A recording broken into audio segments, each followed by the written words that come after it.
A day on the ski slopes turns into every parent's nightmare. Come on, Matt. Let's go.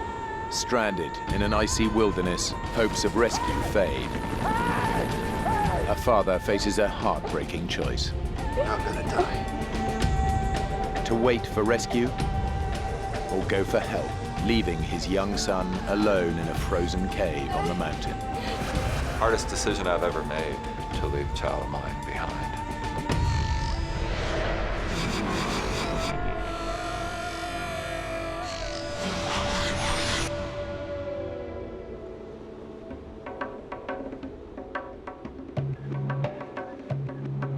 Cartal Kaya, a mountain ski resort in northwest Turkey.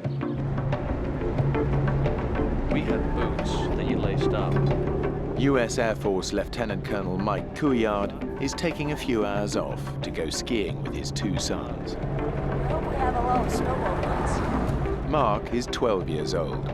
Don't hit me in the head. Matthew is 10. The family is based in Turkey, where Mike is part of Operation Provide Comfort. After the first Gulf War, the American Air Force flew thousands of missions to protect the Kurds of northern Iraq.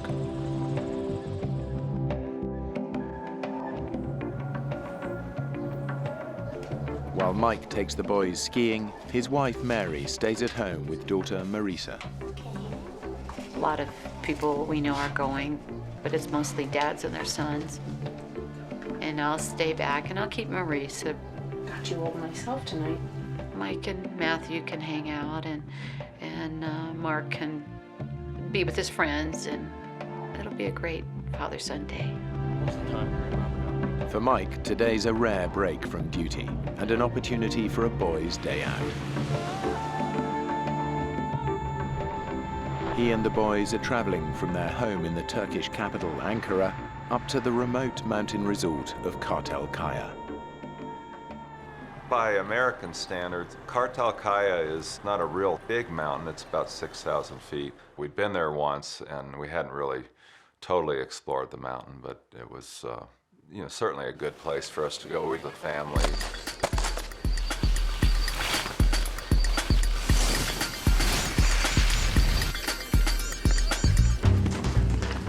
I thought, well, what a great time for my sons and I to get some bonding time. Get out of it.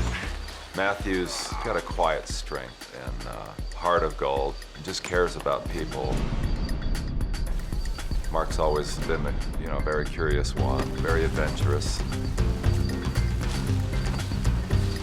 After lunch, Mike and Matthew head back up the mountain, while Mark stays behind to ski with his friends.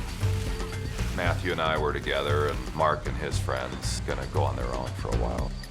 He said that him and Matt were gonna ski together, and that was the last time I saw him that day.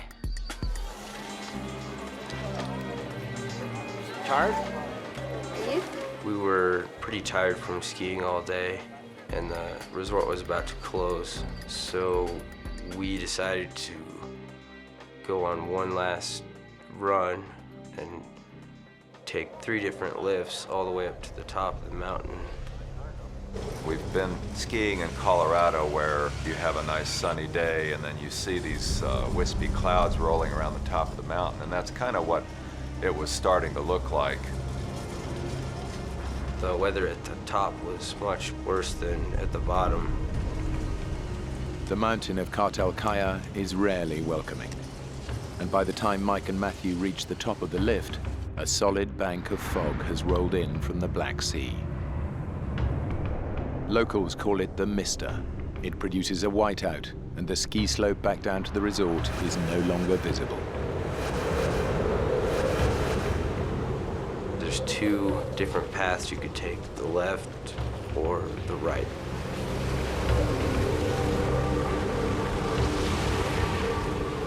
It just was getting harder and harder to keep sight of the trail. Snow just kept getting thicker and thicker. We started to realize that no one skied down this hill in quite some time.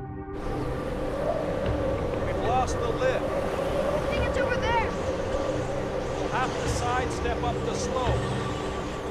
Realizing that they've skied down the wrong way, Mike and Matthew start climbing back up the hill. I kept thinking that we would get to the top of the hill, we'd look down and see the resort, the hotel, the wide open expanse, and we just found another hill up in front of us. Dad, we're so lost. Instead of going back up the way they came down, Mike has led his son round to the far side of the mountain. They're heading away from the ski resort into an icy wilderness.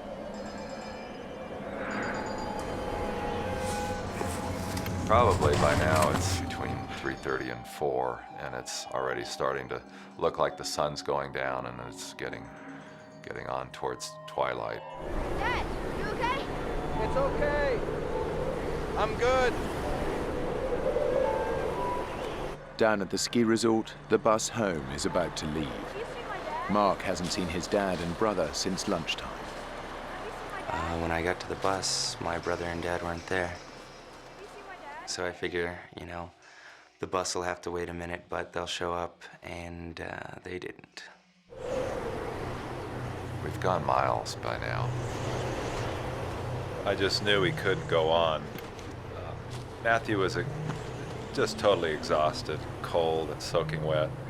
We were in a complete whiteout and the temperature was dropping by the minute. I just couldn't believe the situation I'd gotten myself into. I mean, it was like one moment we were having a nice time skiing in the sun, and then the next we were facing this terrible situation. We're already looking at darkness, and we're still not anywhere close to being able to connect with this bus. Close to exhaustion, Mike and Matthew struggle on through heavy snow for 7 hours. As the temperature on the mountain drops, hypothermia and frostbite become a real danger.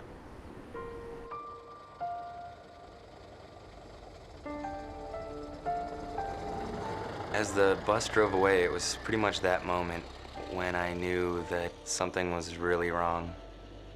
And I didn't know if I would see them ever again. The darkness on the mountain closes in as the blizzard rages on. Mike has no idea which way to go or whether to keep Matthew moving. We can't keep doing this. He's just done, and I can't carry him. I make this decision anyway. Let's stop.